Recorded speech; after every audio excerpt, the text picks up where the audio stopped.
Hello everyone, welcome to Wine and Real Estate. Bonsoir et bienvenue au Vin Immobilier.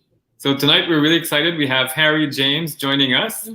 And this event or this podcast is brought to you in part by Streetwise Mortgages.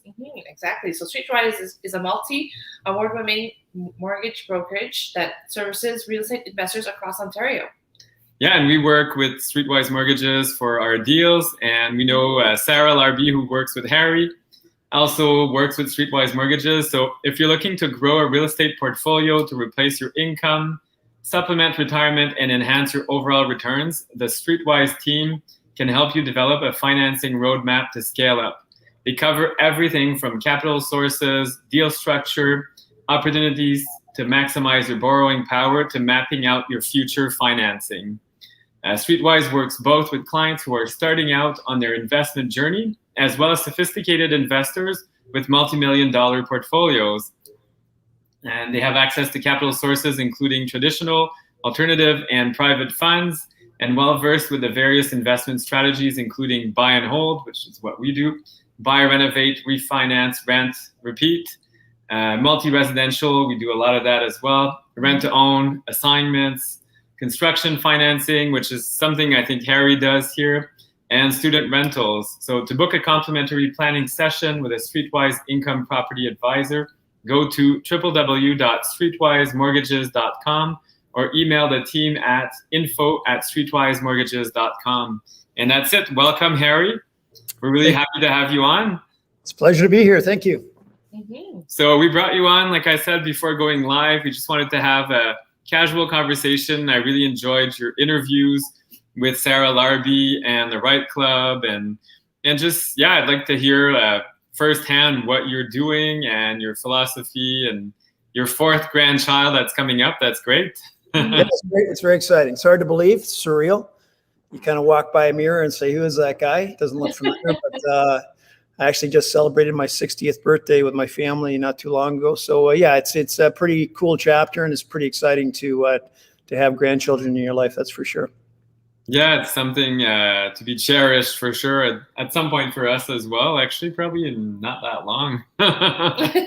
Our kids are already almost adults, so yeah, it's going to be our turn as well. It's something to look forward to, that's for sure. But I think the key is to just enjoy every moment. Like, I think too many of us have one foot in yesterday and one foot in tomorrow and kind of miss today. So I think, just enjoying where you are and enjoing the process is important as well. So.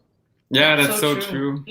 We're working on that right now. So. Yeah, it's definitely a work in progress. I think everything is like, I just think in life, there's just so many distractions and so many things pulling at our attention and so many things vying for our attention that it's sometimes difficult to just be at peace and kind of just take a deep breath and recognize there's always going to be things that are undone. There's always a to-do list. There's always a project that's unfinished, and that's just going to be the way it is. And when you kind of get to the point where you accept that, I think you relax a little bit more. Yeah, I think you're right. Can you tell us a little bit about your real estate investment journey? Well, it's long, so I don't want to bore you to death. It's I've been at it a long time. I think I made my first investment property decision when I was 22 years old. I bought a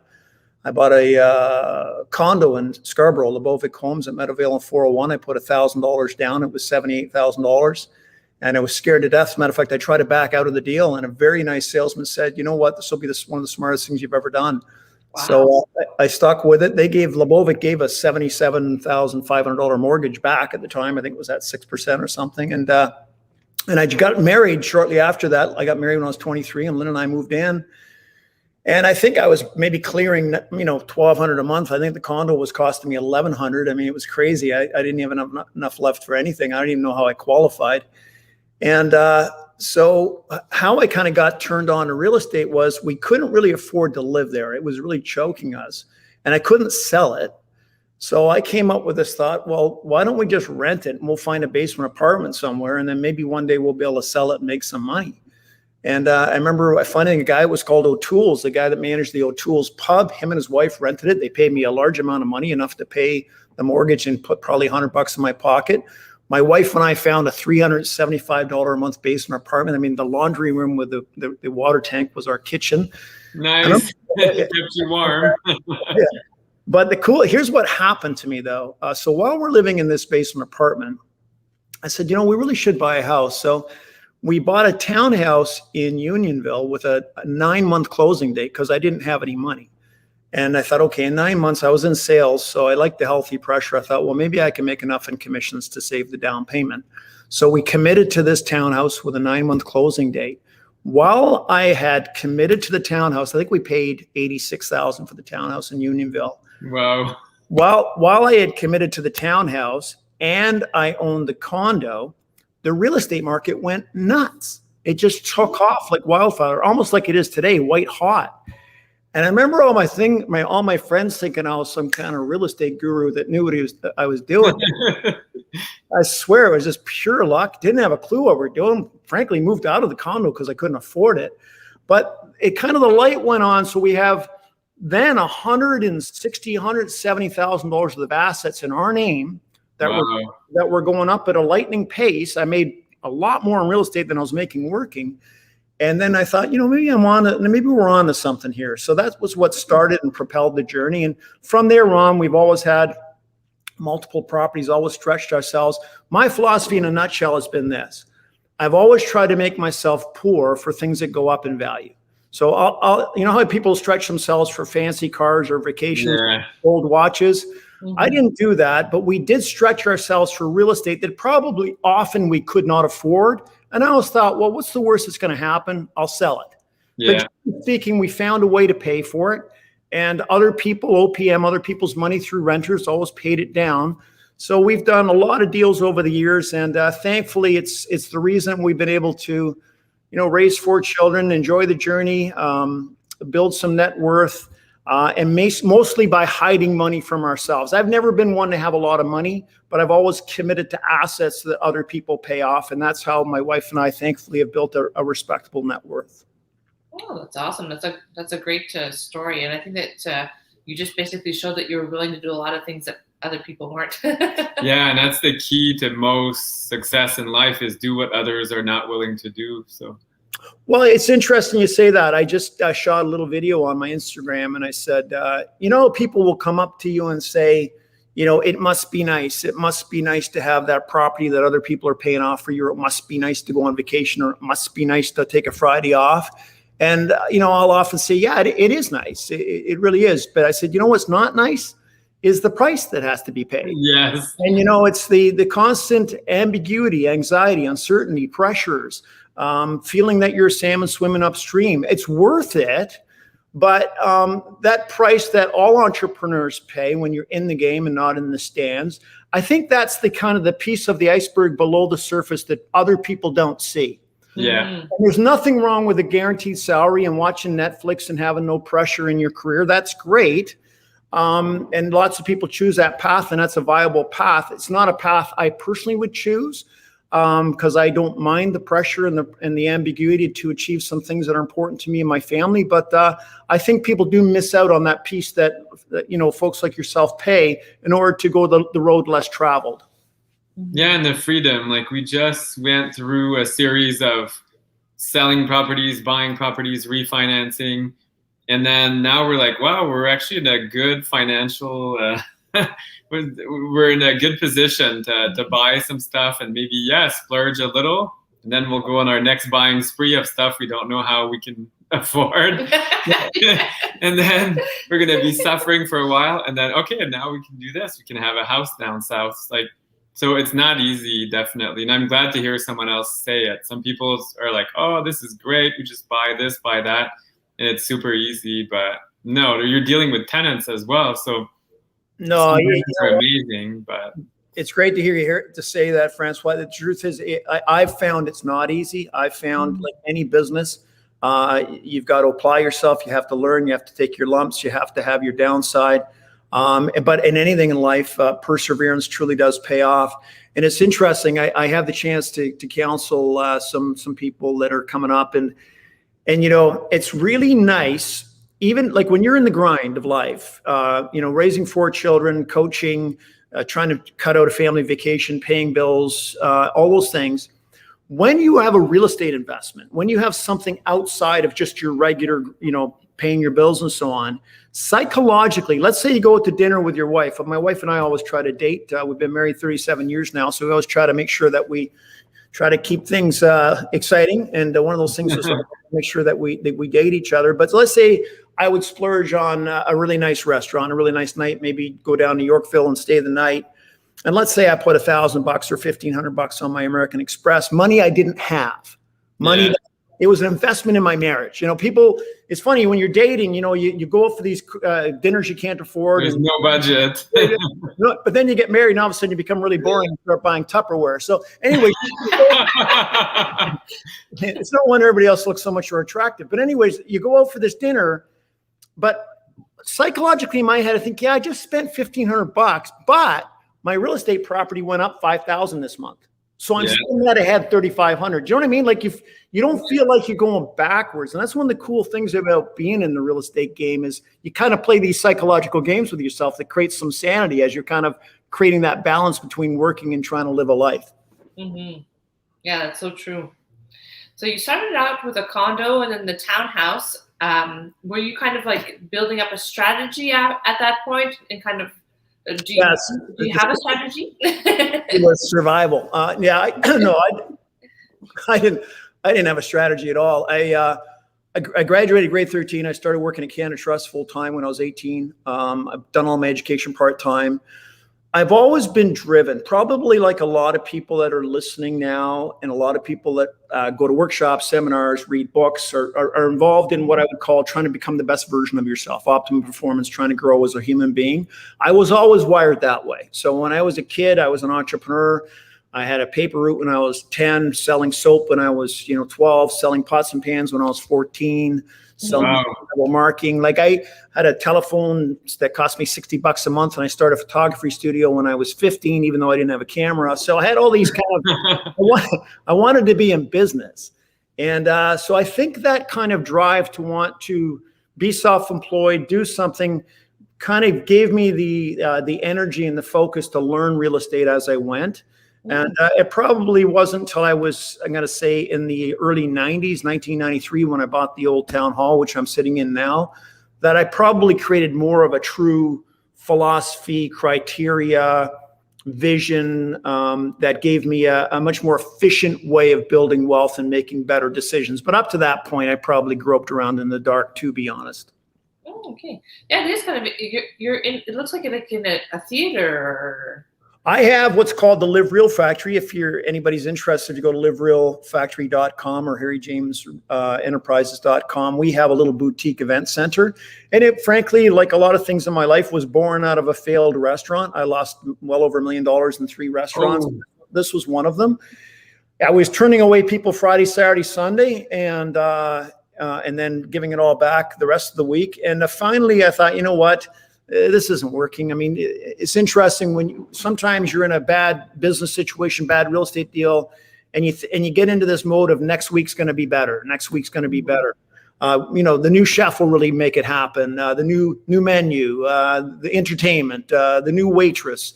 And then, you do that for 6 years and you realize like maybe you're going insane, so Yeah. I finally shut it down and I was about to completely change gears. And I thought, instead of a kitchen, I'll put in a stage. I'll create an environment where we can celebrate, inspire, educate people, encourage people, motivate people. So we birthed the Live Real Factory, and it's a place, there's weddings, there's bar mitzvahs, there's stand-up comedians. I do entrepreneurial nights. I do retirement salai, work-life workshops, real estate workshops. So the stage kind of brought the little boutique event center to life. And frankly, just before COVID, we were actually starting to actually make some money, and then we've been shut down since then. But if it were my only business, I'd be in the fetal position, sucking my thumb. But thankfully, it's not my only business, and we do have some hope for the Live Real Factory in the future. Yeah, I think as things reopen, definitely you'll be very busy. It's just a matter of time. I think so. Yeah. And what a diverse business. Like there's so many facets to it. So I think that you'll do very well. No, that's it. And location, I think, aren't you in the I'm in the Old Town Hall in Markham, Ontario, on Main Street. Mark. It's very handy, and it's it can fit up to 95 people, and it's just a kind of, again, going back to chemistry and kind of energy. It's just got a good feel to the place. It gets good vibes when people come, and it's a place to. I must confess, though, I'm not running the Live Real factory to make money. And I know that sounds like maybe an insane comment, but as a real estate investor, I'm running the Live Real factory to pay my rent. Yeah. The rent as a real estate investor is more important to me than the business itself. And for me, it becomes a stage or a platform for many things I'm involved in my life at this point anyway. So it kind of creates a good opportunity for me at this stage. Yeah, it makes a lot of sense. And I mean, as you grow, that's something I'm noticing as well. We're doing things and there's a strategy behind it. Like you said, it's not always the money, it's the exposure, the relationships, It could be other things, what you get out of it. Yeah, it's totally different. So people always think, okay, I need money, but sometimes you need something else that will bring you money at some point, but it's indirect, or sometimes you don't even need it. So it depends.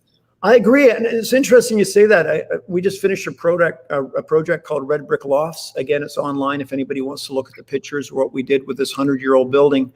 But my partner Joe Farrar and Joe Farrar is a phenomenal builder. We've been partners for 12 years now. This will sound a little, almost like a charity, but we do real estate projects, and the byproduct is money. But we do something that we're proud of. We do something that we'd like to live in. We do something that we think gives our tenants or our clients a great experience. So if you look at Red Brick Lofts, it took us 4.5 years. It's 12 luxury, high-end, hard loft type apartments in a 100-year-old building on 25 acres in Lakefield. Wow. We hit every construction challenge imaginable. I think my bank thought I was nuts. I think some of my friends thought I was nuts. And here we are. We just got occupancy yesterday. But here's the coolest thing. So we're in Lakefield, which is about an hour from here, an hour and 15 minutes northeast of Peterborough.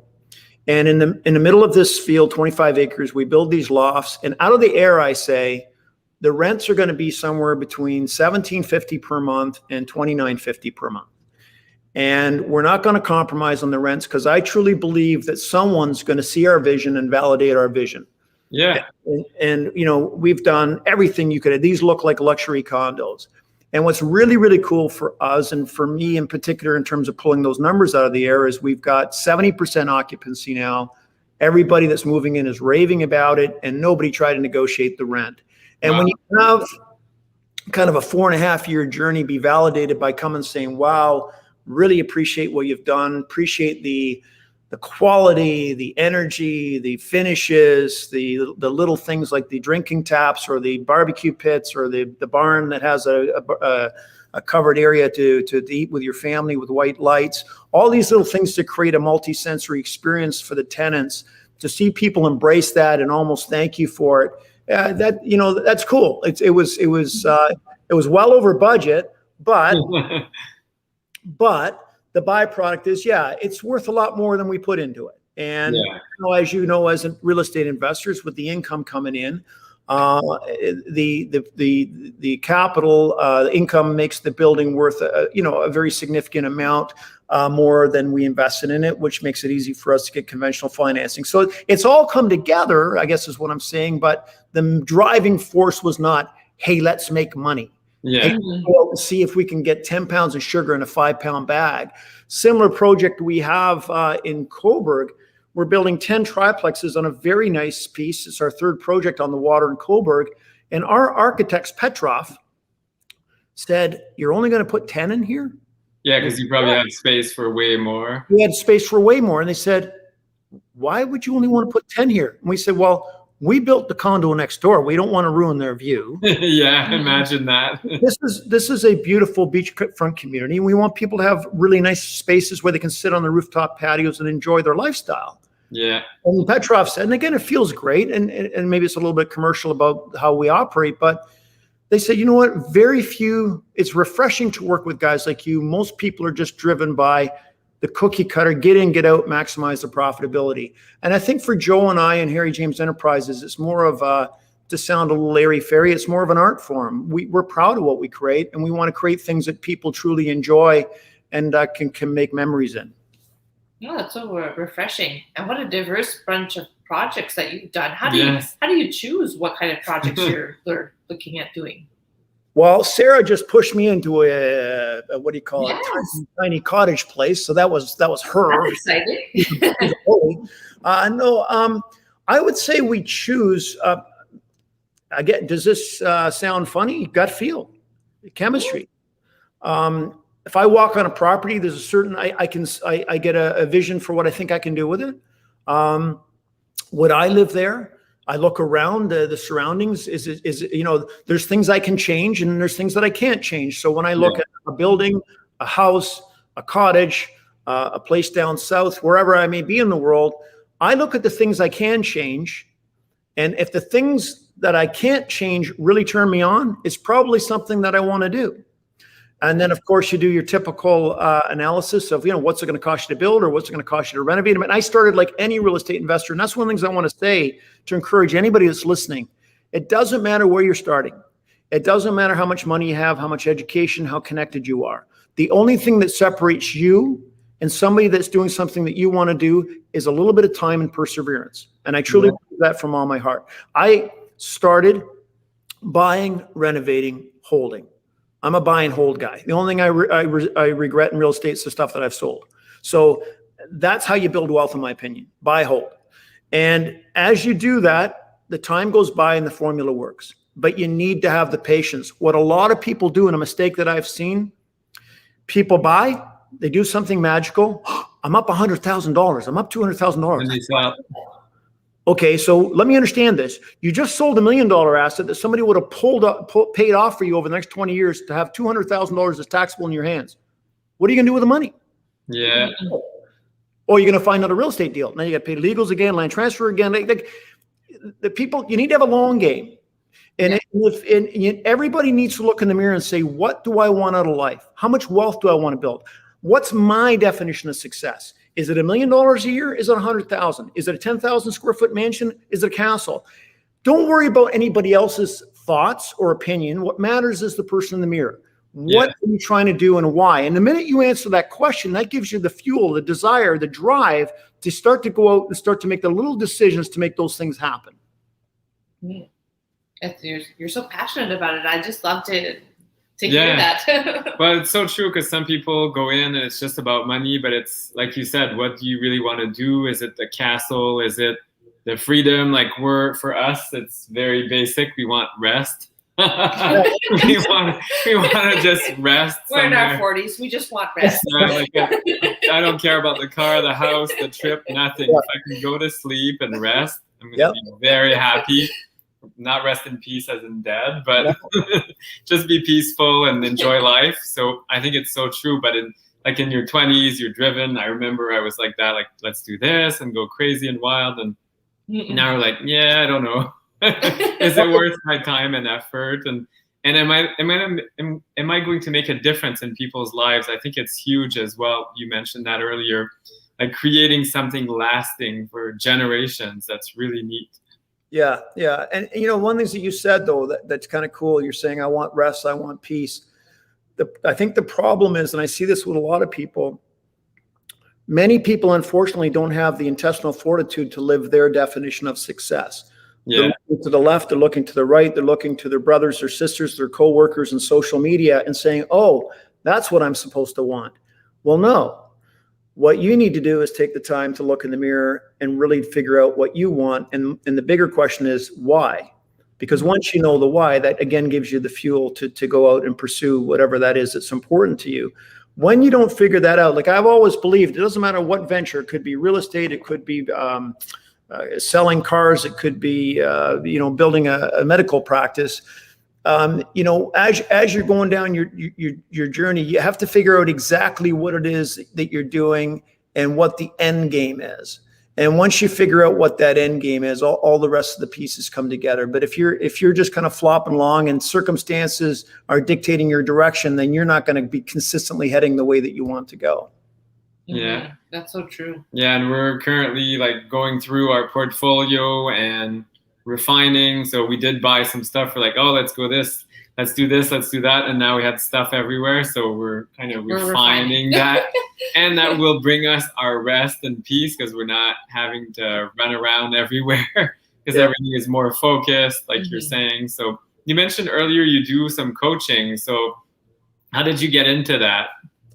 Again, purely by accident. I'm a big planner, always have been. I've gone away for 3 days every year to take a look at where I've been and where I am and where I'm going. And that's actually one of the points I forgot to mention when I was talking about anybody, whatever they built, whether it's a real estate practice or a medical practice. Planning, you get 1,000% return.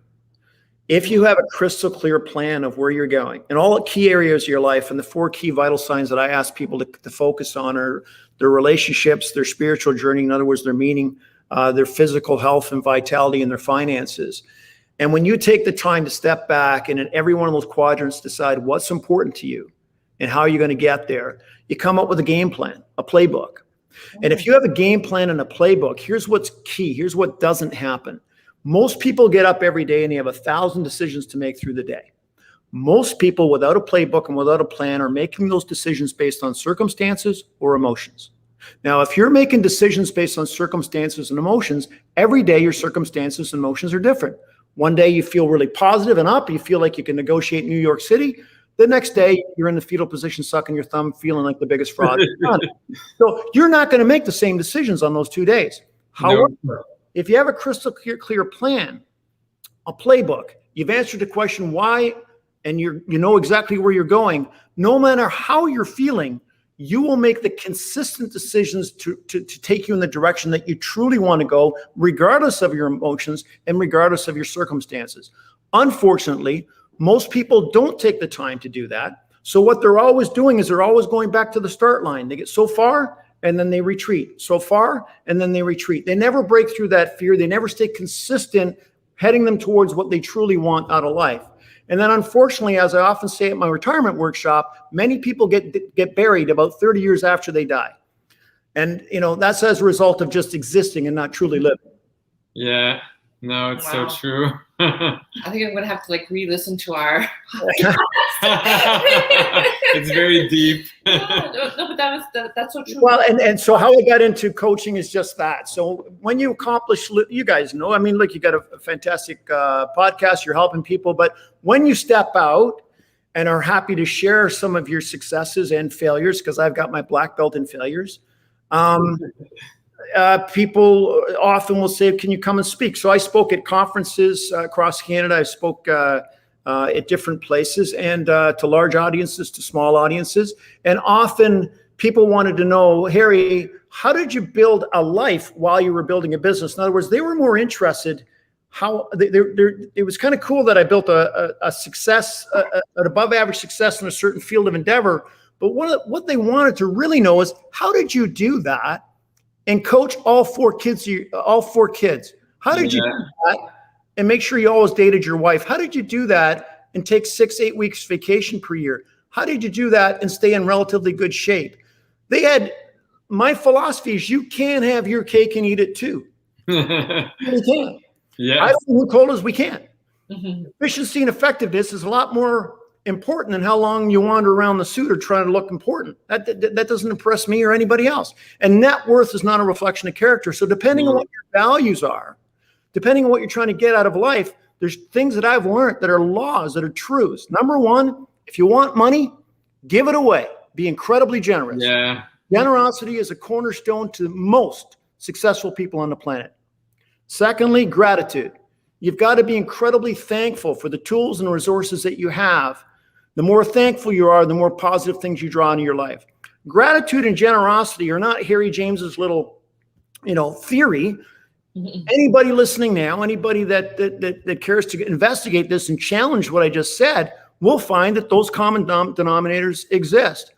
And when you employ those, you tend to live your life counterintuitively. You're always a salmon going upstream. You want time, you take it. Well, wait a minute, Harry, what about all things that have to, guess what? When you take time for things that are most important, your health, your marriage, your children, you tend to be 1,000 times more efficient and effective in business. Mm. You really are. Failure is not an option. So I truly believe, and this is what I teach when I have the privilege of working with people, that you can have your cake and eat it too. You can live your definition of success, and not tomorrow. You can enjoy it right now, not once this happens or once that happens. Oh, wow. Yeah, because if you keep projecting in the future, I'll be happy when, I don't know, when I quit my job or something. You need to be happy now as well. That's something I think it's important to enjoy. And like you said, be thankful. That's something I'm working on. I'm not super nice on that. That's my challenge. Hey, self-awareness. That's the self-awareness. That's a biggie for growth. No problem. Yes. Yeah, absolutely. Yeah, I'm not super grateful. I need to work on my gratefulness. I'm more ungrateful would define me right now. But anyway, I know.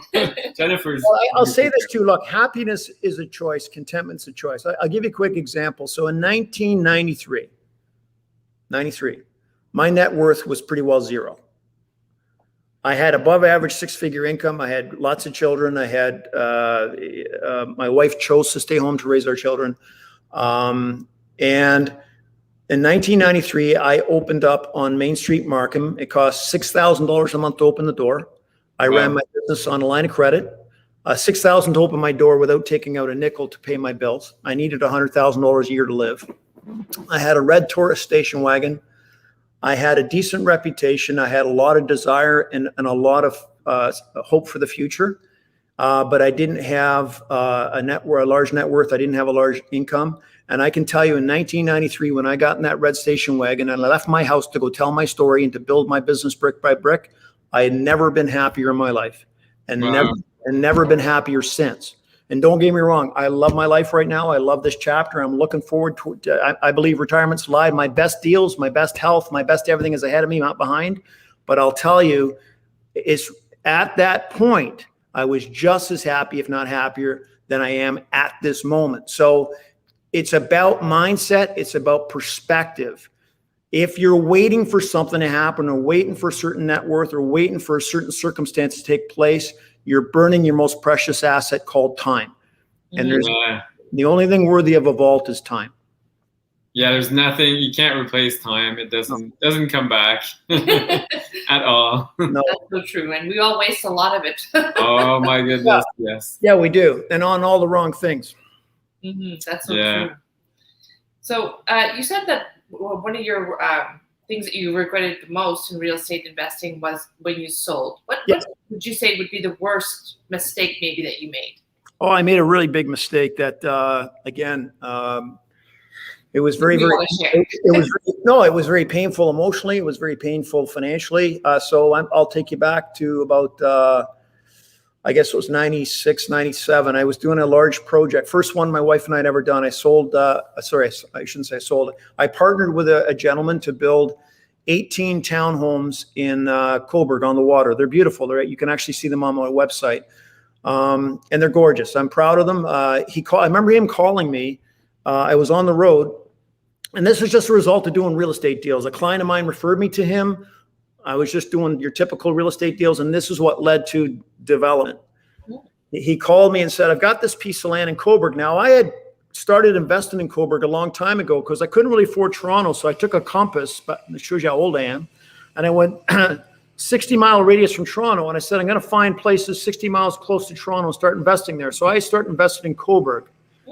And he knew I was investing in Cobourg. He had a piece of land right on the water, and he called me. He said, Harry, what would you do with this land? I said, I would build townhomes, and I put rooftop patios on them. And he said to me, what would you sell them for? I said, $500,000 each. He said, in Cobourg? I said, absolutely. He said, okay, let's get together. And I said, well, I'll tell you what, if you do it, I'll buy the first one. Sure enough, we did the deal. My wife and I bought the first townhouse for $500,000, and we built them. They exist there today. I sold ours a number of years ago for about $800,000. They're worth about $1.1 million now. But the first phase of that deal went great. The second phase was just about when the U.S. went into the mortgage collapse. Oh, my. And I felt the storm coming, and I said to my partner, I don't want to do the next phase. He said, no, we have to do the next phase. I said, no, we're not doing the next phase. And like a lot of partnerships, unfortunately, we parted ways. We agreed to disagree on certain points. And that launched me into a 6-year period of what I'd call being in the desert. It was very painful financially. There was some ugly litigation, unfortunately. And I eventually stepped up and said, I'm not going to let anybody lose. So I had just sold a business, fortunately, and I remember having to sit down with my wife, and I said, honey, in order to protect my investors, you and I have to pay $1 million for a piece of property that's worth $300,000. Oh, ouch. Oh boy. And that was all the money from the business I just sold that we frankly needed. Oh. So my wife, who's been incredible and actually is my secret weapon, she's an amazing decorator, designer in all of our projects. She backed me up. We fought through it. But through that period, believe it or not, from the I'm Human file, I actually lost the sight in my right eye. I had a temporary condition from stress that I wasn't even aware of. First times in my life I wasn't sleeping. To your point about peace. Yes. I was up in the middle of the night saying, how did I get myself in this position? And I put myself in a position that I've never put myself in since. I had a problem, but I needed somebody else's permission to figure out how to solve it. I needed him to agree with me. And he wouldn't. Hard. Right or wrong, he wouldn't. Eventually, I got myself out of that, and I turned lemons into lemonade, and we built Beach Walk Place, which is a phenomenal. And I eventually made that money back about 10 years later, licked my wounds and moved on and learned from the experience. But I will never, ever put myself in a position where if I have a serious problem, I can't solve it without asking somebody. And it's not that I'm a control freak, but I always put clients, shareholders, mortgage holders first. I'll spend my last penny to make sure nobody that's associated with me loses. And I always have to be in that position to protect those around me. So that's a valuable lesson I learned from that. But it was definitely a very painful experience to go through. And it's something, candidly, at one point that could have bankrupted me at the time. Thankfully, we skated through and got through it, but it was a tough time. Oh, wow. That does sound like a really big challenge. Yeah. Wow. It's so true. I mean, partnerships and everything can be amazing, but it can be very difficult if not structured properly, or if you don't have the right mindset. Like, you may be great, but your partner, like you said, was not very agreeable. So it's just, it can be hard partnering with the wrong people. I coach a few people myself now, and they ask me all the time about joint ventures, and I tell them, pick your partners wisely. This is becoming your wife or husband for a few years or many years. So it's exactly like a marriage. I totally agree with you, Francois. It's 100% like a marriage. And what I always tell people is chemistry, do not ever ignore your gut feel. And I'm not casting any dispersions against this individual, but my wife never had a good gut feel. A good friend of mine never had a good gut feel. I had some questions, but maybe my ego got in the way. But never ever ignore your gut feel. No. Chemistry, like the human body is an amazing thing. 98% of communication is nonverbal. Your brain's the most advanced computer in the world. It's reading eye movements. It's reading energy. It's reading lip movements. So your gut feel is not just some whimsical thing out of the air. Your gut feel is your brain saying, hey, run. Yes. Yeah. And you know, what do? We don't listen to it. What do you mean run? What do you know? No, like last night I had a call from one of our business partners, and he was considering a joint venture with someone else.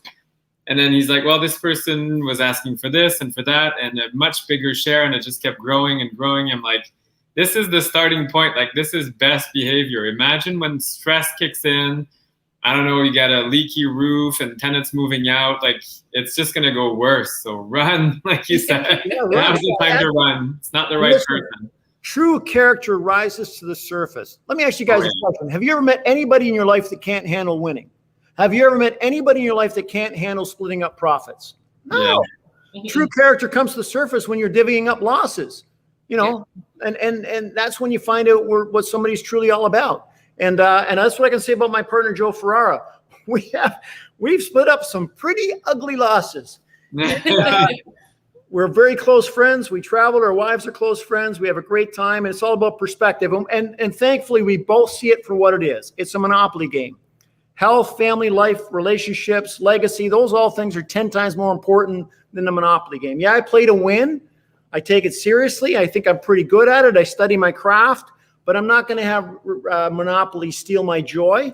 And I'm not going to have it taint my character.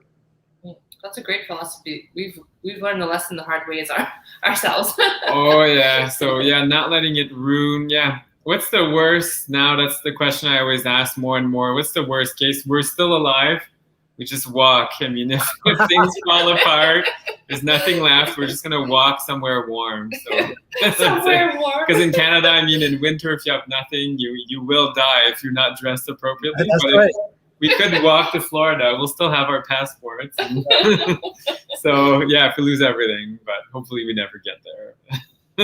Hey, speaking of Florida, you're asking me about deals, and this is something I learned when I was in investing.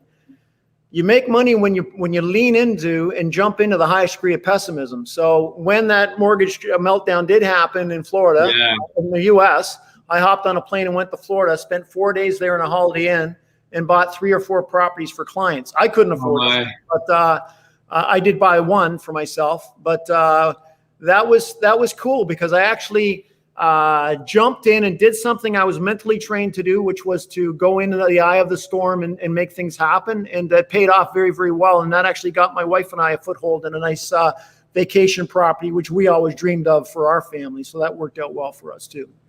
That's excellent. That's awesome. You do talk a lot about family. Is your family involved? Like you said, your wife is. Are your kids also involved in the real estate with you? Well, that's a great question. They all love real estate. My son is a partner. I'm involved in employee benefits firm. My son's the president and runs it. I just act kind of as a mentor and a bit of a advisor on the financial side. He's on his 2nd or 3rd property now with his wife. So he's kind of taken a little bit of a page out of my wife and I's book.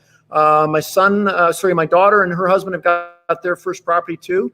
And my 24-year-old is very, very interested. She's, matter of fact, moving into Red Brick Lofts because she's going to Trent to get her degree in forensic sciences. So she's always interested. She's actually interested in Sarah's tiny home concept in Cold Punk.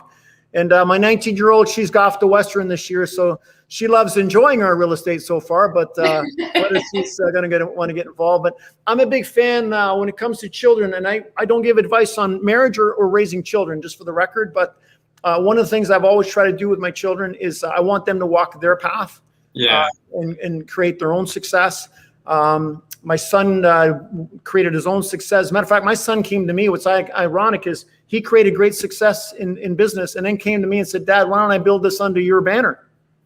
Because I'd been in the business for 35 years. I said, son, you realize everybody will think I brought you into my business instead of you into yours. He said, it doesn't matter. We know what the truth is. But so, yeah, it's kind of cool. And the other thing, too, as young parents, you'll know this, too, is that somebody said to me, when your older kids want to hang out with you, that's a sign that you maybe did a decent job. So far, my older kids want to hang out with us. Now, it might be because we pick up the tab at dinner. I don't know, but I'm going to go with they like us. That's true. Our son does hang out. Our son's 17 and a half, so almost an adult, and our daughter is 15 and a half, and she's not around. She runs. Oh, it's shameful. I'm like, oh, well, whatever. Too bad for you. We'll see in a few years. She'll be a parent someday, and we'll say, "Oh, how shameful! You're walking with your kids." Yeah, exactly. Cool. So you talked a little bit about the project that you're working on with Sarah, the tiny house project. What else are you working on right now? We have 10 triplexes. It's called Beach Walk Flats. We sold those out, in a day, believe it or not. Oh my! Wow. They're $989.9. They're on the beach. They're 2 2-bedroom apartments. One has a rooftop patio of 800 square feet overlooking the lake. And there's a 800 square foot commercial at the bottom. So we're in the middle of right now getting zoning. We hope to be in the ground by the fall with deliveries late 2022. The next project, this is, if I can give Sarah some real props here, and it's all the truth. I'm not giving any false promotion here, but Sarah came to me for some advice on bringing her game to the next level. And she's mentioned that publicly. It's the only reason I feel comfortable saying that. And I challenged her to go out and find certain things with a certain set of criteria. She found a beautiful piece in Lakefield, Ontario. We paid well under market value for it. And Sarah holds the record because we sold out 6 townhomes in Lakefield in 6 minutes. Whoa. Wow. So we'll be building those. We're in for zoning now. We hope to deliver those in the next 18 months. And we sold those for $789,900. They'll be legal duplexes. And here's again what I'm proud of. Sarah, Joe, and myself sat down and said, how can we develop a product in this white hot real estate market that makes sense financially? Yeah. In other words, when our end client buys it and they rent it out, they're going to have built-in equity and they're going to make money. Yeah. And I'm really proud to say that even in today's market, we're selling these for $789,900.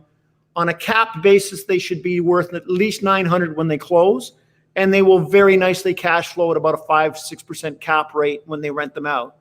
I am sick of this COVID greed trough. Yeah. Everybody uses COVID as an excuse for ripping everybody off. We sold our triplexes in Cobourg a year ago. My lumber costs are up 600% just because. It's insane. And I can't go to my buyers now and say, by the way, poor me, can I get, we have a little bit of a buffer in there, but not crazy amount. But that's the way it is right now. But yeah, so Cobourg and Lakefield, we're building 2 small apartment buildings in 5 plexes with 1 commercial in Omemee that Sarah's also involved in, that we're going to bring some investors into. And I was with Sarah today and Joe on our new 6-acre property in Cobeconk. It's a beautiful 400 feet of beachfront on a beautiful little lake. And we are now at the front end of the plans of creating this vision for this cool place where people can come. It's called Inspire Resort, where people can come and be refreshed and enjoy the countryside and reflect on what matters most in life. So we're at the design aspect of that now. And I suspect Inspire Resort will kind of be like the birth of a child.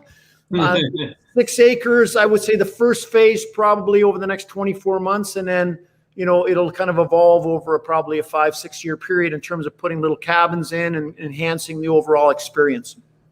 Yeah, we were really excited when Sarah was talking about that, like the whole tiny house. I think that's so on point with trends right now as well.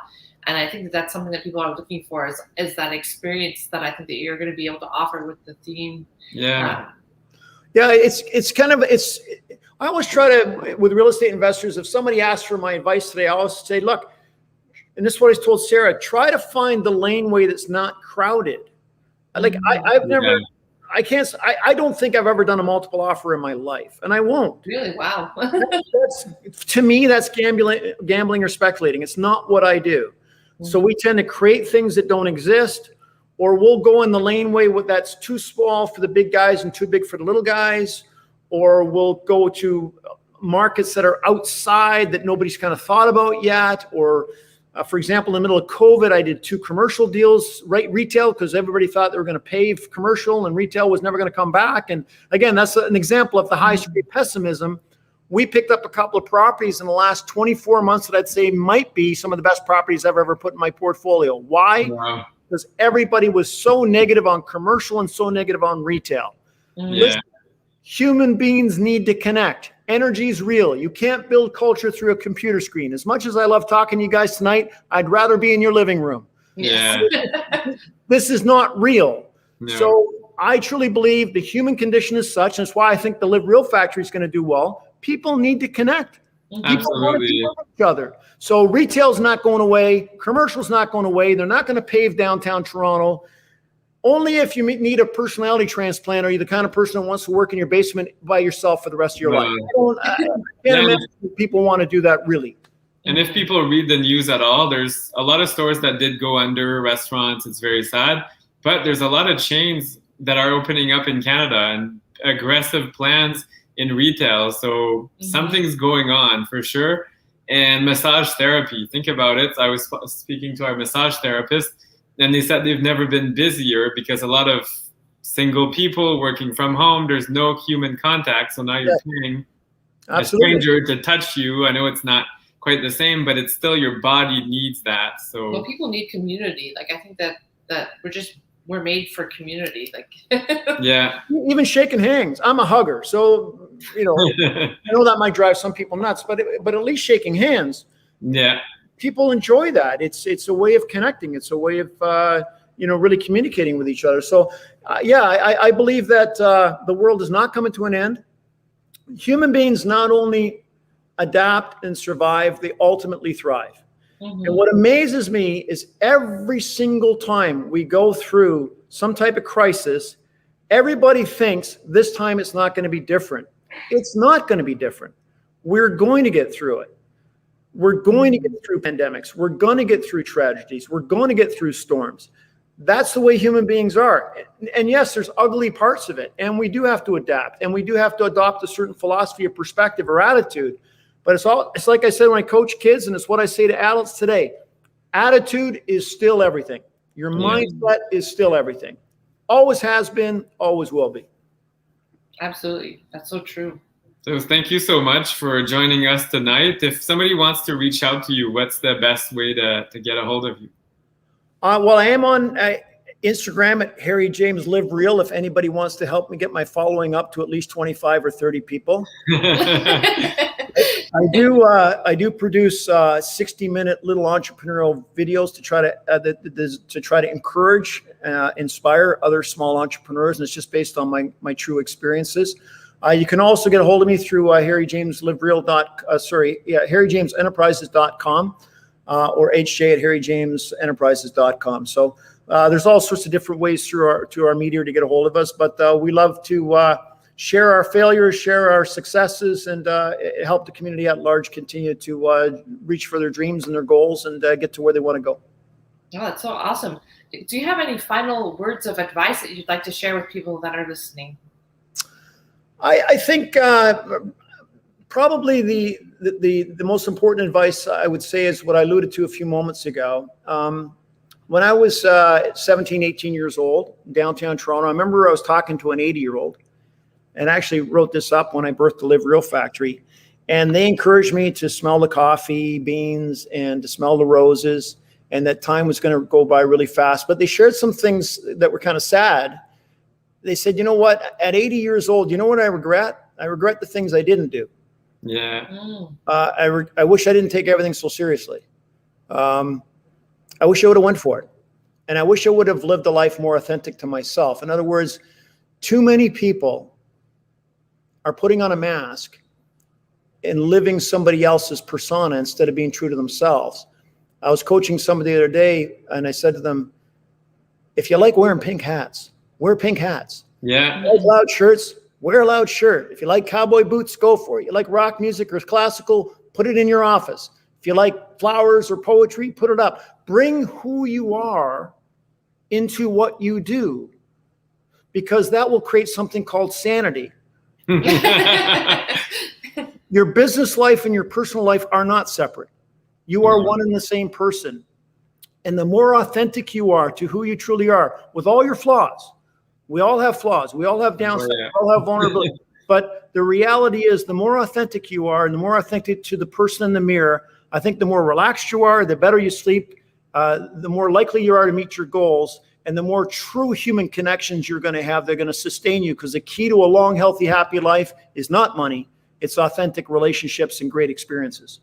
Wow. That's so encouraging, Harry, because I think that sometimes people get stuck at the number of doors or how much their net worth is and everything, and they lose sight of what's really important.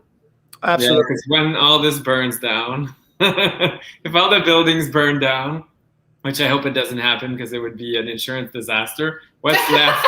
What's left though is it's the people and the relationships. So if you lose everything, you still have your people. So yeah, and when it comes to the Monopoly game, and again, it's just an old analogy. We've all heard it 1,000 times. But look, at the end of the game, all the pieces go back in the box. It doesn't matter how many hotels you have on Boardwalk.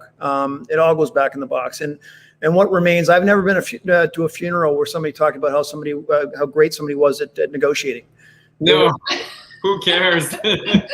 No, yeah, it was who they were as a human being. And at my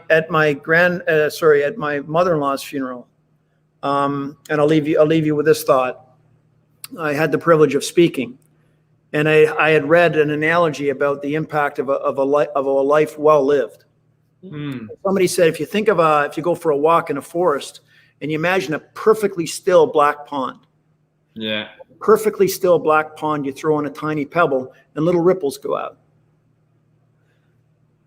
Well, if you live a life that's focused on materialism and consumption, that's exactly the impact you've had in the world. You're not leaving a big footprint. No. If you live a life pouring into others, trying to make the world a better place, spreading love, spreading encouragement, well, instead of a little pebble, it's a 2,000-pound boulder, and your impact in the wave goes on for generations.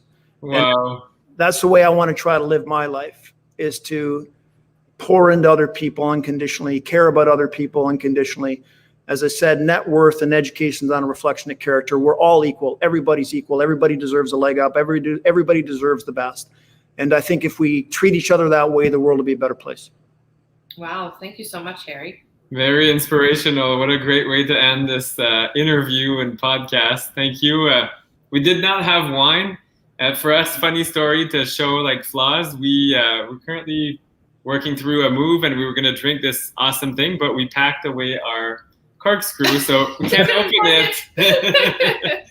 So anyway, thank you so much for sharing about your experience, and we'd love to meet you in person at some point in the future. We'll be in the GTA, and we'll have to meet. And well, we look forward to that. Sarah's spoken very highly of you folks. I hope we can connect sometime soon. Hopefully we can encourage each other on our journeys and create some magic together. Oh, thank you, Harry. Have a great night, and thank you everyone who's listening. Cheers. Well, thank you so much for having me on, folks. Thank you. Take care.